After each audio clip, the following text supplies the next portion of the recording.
இப்பொழுது 300 மகனம் தேடி வந்திருக்கின்றோம். இல்லைங்க, ஆப்புதூருக்கு வந்திருக்கிறோம். ஆப்புதூர் தான் தலைவர. ஆப்புதூர். நான் சொல்வது கதையில். ஆமா. நீ சொல்வது கூத்தாடுற இடத்துக்கு. அதனாலே ஆலப்புதூர். ஏய், அனுபுஜாசுரனை தந்திரமாக இணங்காத நெஞ்சத்தை இணங்கி வணங்காத சிரத்தை வணங்கி காரியமாகணும்னா புழலு கூட குடிச்சு கிடைக்கலாங்க. அது நீ கடி அழுத கால கூட கட்டலாம். இதுக்கு ஒரு வழி இருக்குதுங்க. என்னது? முன்ன பின்ன அந்த ஆளை பார்த்தது கிடையாது. இல்ல, யாரையாவது ஒரு முன்னாடி பார்த்துட்டா நம்மள மிஞ்சி போறவங்களை பார்த்து நம்ம காலை படிச்சிட்டோம்னா அவன் தனிச்சு போயிடுவான். முதல்ல அவனை பறிச்சு போவான். உயர்னா அவன் குச்சி பிடிச்சு கடிப்பான். நீ கடிற என்ன ஏன்டா கடிக்க சொல்ற? எப்படியோ கடிச்சு வைக்க.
பயங்கரமாக இருக்கிறது.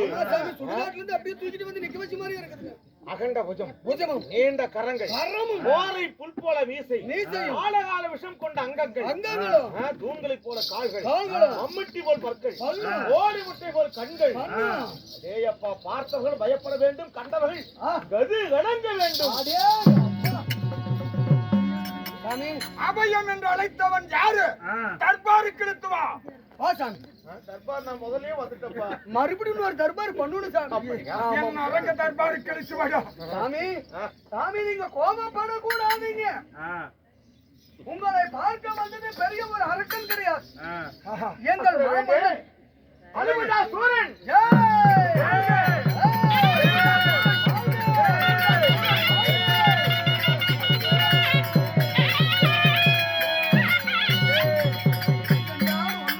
வைரத்தால் கிரிகிடம் தலையில் ஏந்தி ஒரு அரசனை போலல்லவா காட்சி தருகிறான். அரசனாக இருந்து கொண்டு துணையே வந்து இருக்கிறாயா? யாரு? அனுபுஜா, நான் வேறு யாரும் அல்ல. முதலில் அனுபுஜாவுக்கு நாம் செய்ய வேண்டிய மரியாதை மலர்களை கொண்டு வந்து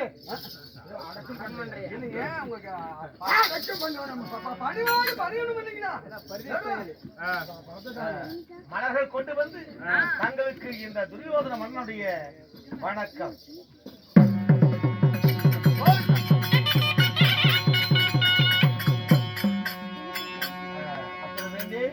துரியோதன், அஸ்தினாபுரத்து வேந்தன் அரபத்தொரு துரியோதன். துரியோதனா எப்படி? ஆனால் அந்த பாண்டவனுடைய பங்காளி நான். பங்காளி பாண்டவனுடைய பங்காளியா?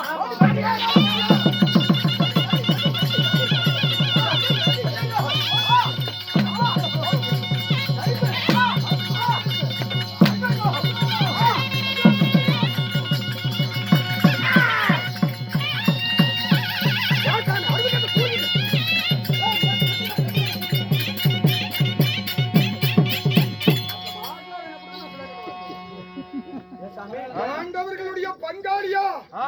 என் எதிரி பீமனுடைய பங்காளியா? அதே துரியோதனா. ஏற்கனவே சுடுதண்ணில் துணி ஊட்ட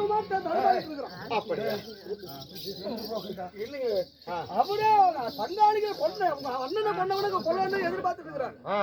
அவருக்கு நீங்க தான் பங்காளி அப்படின்னு சொன்னா அவர் சும்மா விடுவாரா? அட அப்படியே சொல்லி சொல்லி பழக்கமாயிடுச்சப்பா. அப்படி சொன்னீங்கன்னா அவனுக்கு அறவா பிடிக்காது. ஏன்னா அவங்க அண்ணனை கொண்டது அவங்க பாண்டவர் தானே. அதனால பங்காளின்னு சொன்னா நீங்களும் அவனை கொல்ல வந்திருப்பீங்கன்னு சொல்லிருப்பான், நினைச்சிருப்பான். அப்புறம் வேண்டி ஆமா பருப்போங்களையா பாண்டவருடைய பங்காளி என்று சொன்ன மாத்திரத்தில் இப்படி பதவதைக்கிறதே உங்களுடைய தேகம் கொஞ்சம் இல்ல. பதினாமல் எப்படியடா என்னை அந்த பீமன் இருக்கிறானே நயவஞ்சகன் நாசக்காரன், என் அண்ணன் பக்காசுரனை துடிக்க கொண்டவன் அல்லவா? அவனுக்கு அண்ணன் தம்பியாக இருந்து கொண்டு நீ மட்டும் என்னடா நல்லவனா இருக்க?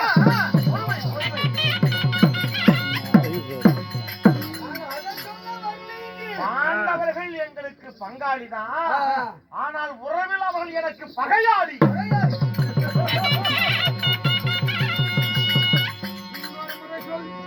பாண்டவர் எனக்கு உறவாளிதான், ஆனால் நடப்பதோ அவர்கள் எனக்கு பகையாளி. பங்காளிகள் பகையானது எப்படி? 5 வயது வரை அண்ணன் தம்பி, 10 வயது ஆனால் பங்காளி, 10 வயதுக்கு மேற்பட்டால் பகையாளி. அழிந்து போகும் காசுவனத்திற்காக பாலாய் போகின்ற மண்ணுக்காக ஆசைப்பட்டு எங்கள் பங்காளி சண்டை. நாட்டுக்காக நகரத்துக்காக சொத்து சுகத்திற்காக நடப்பது பங்காளி சண்டை ஆரம்பிச்சாச்சா? எத்தனை நாள் ஆகுது? போர்க்களமானது உருவாகி 7 நாள் சண்டை முடித்து விட்டது. 7 நாள் சண்டை ஆரம்பமாகி விட்டது. அப்படி என்றால் நிச்சயமாக என் எதிரி பீமனை கொண்டிருப்பீர்களே. அந்த பீமனையாவது நாங்களாவது கொள்வதாவது, அந்த பீமனை அழிக்க இந்த உலகத்தில் வல்லமை பொருந்திய ஒரே ஒருவன் அது நீங்கள் மட்டும்தான். என்னப்பா சொல்ற? போர் நடப்பது பங்காளிகளுக்கு. அந்த பீமனை கொல்லல, பீமன் எனக்கு எதிரி. ஆனால் உன்னையே தேடி வந்தேன். எதுக்காக? என்ன காரணம்? உன்னுடைய அண்ணனாக விளங்கப்பட்ட ஆருயர் அண்ணன், ஒரே ஒரு அண்ணன் பக்காசுரனை அநியாயமாக ஆக்கை போல 2ஆக கிழித்து கொண்டு பிடித்தான் அந்த பீமன். அவன் உனக்கு எதிரி, எனக்கும் எதிரி, எதிரிக்கு எதிரி நண்பர்கள் நண்பன். அதனால என்னுடைய எதிரிக்கு நீ எதிரி, எனக்கு நீ நண்பன். புரிந்து விட்டது. சரி, என்னுடைய உதவியாக உனக்கு என்னப்பா வேணும்? நண்பன் என்று சொல்லிவிட்டாய். உங்களுடைய உதவி நாடி வந்திருக்கின்றீர்கள். இன்று நடக்கக்கூடிய இந்த பங்காளி சண்டை 10 விட்டு 18 பாரத சண்டையில விழுந்தால் 8 பொழுது விழுந்தால் 8வது நாள் சண்டை. இந்த 8வது நாள் சண்டையில இந்த கவுரூர் பக்கம் இருந்து எங்களுக்கு படை சேராதபடியாக நீங்கள் தலைமை ஏற்று அந்த பாண்டவர் பக்கம் நீங்கள் சண்டைக்கு போக வேண்டும்.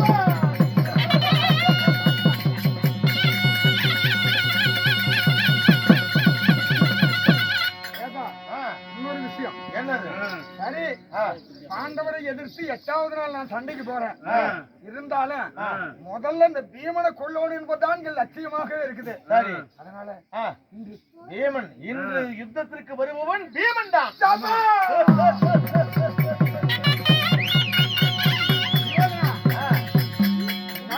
சொல்லி இருக்கிறார்.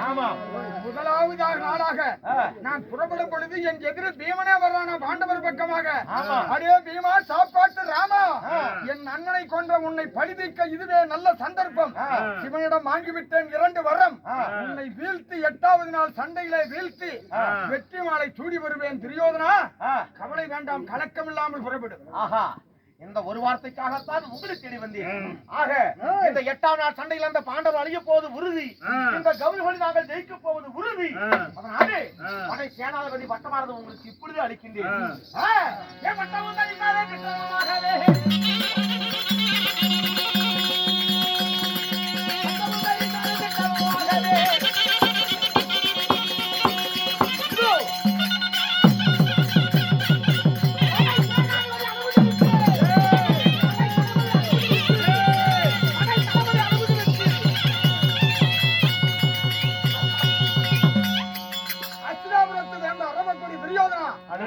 கவலை இல்லாமல் சென்று வெற்றி நமக்கு, வெற்றி மாலை. ஆனால் ஒன்று, உனக்கு வெட்ட நன்றி கடனுக்காக இந்த 8வது நாள் சண்டையிலே ஒன்று பாண்டவர்களை கொண்டு நாடோடு வருவேன். அப்படி இல்லாவிட்டால் அந்த குருச்சேத்திர பூமியிலே வீழ்ந்தாலும் வீழ்வேனே தவிர இல்லாமல் வரமாட்டேன். வெற்றியோடு வருகிறேன்.